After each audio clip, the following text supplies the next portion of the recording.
I think if shifting the focus from getting really the plants off to a great start and really achieving um, that greatest V6 plant mass, we first got to start with environment. And what I mean by that is, what is really that? Where in the landscape are you? And as you think about, early season plant growth, specifically, over in Ohio, our soils are typically, well, highly variable, depending on where you are. And so, thinking about early season and really cooler soil temperatures, understanding that, well,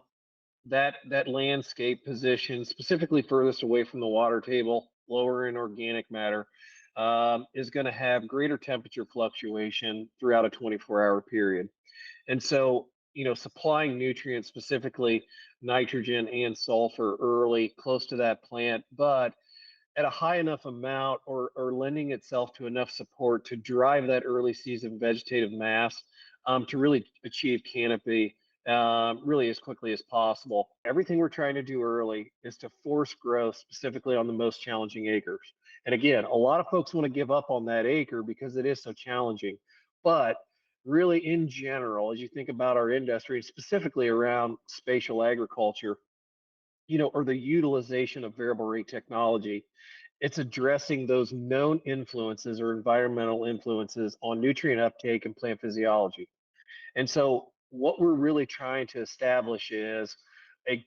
robust plant early that is building a large carbohydrate factory so that when you get to these periods, specifically once that plant sets that ear and that plant is then, well, really the ear, I should say, is in the driver's seat of really that carbohydrate storage and how that's being allocated to that ear, making sure that we have as most robust a plan as possible so that as we go through these inevitable dry periods when either photosynthesis is going to be limited and or soil moisture is limited, understanding that having the most sucrose stored in that plant available to that ear so that you limit kernel abortion or tip back, as we like to refer to it, or in the case of, well, making sure that you have a solid foundation so that you're not cannibalizing that stock. And so it's very important to understand this spatially within the field.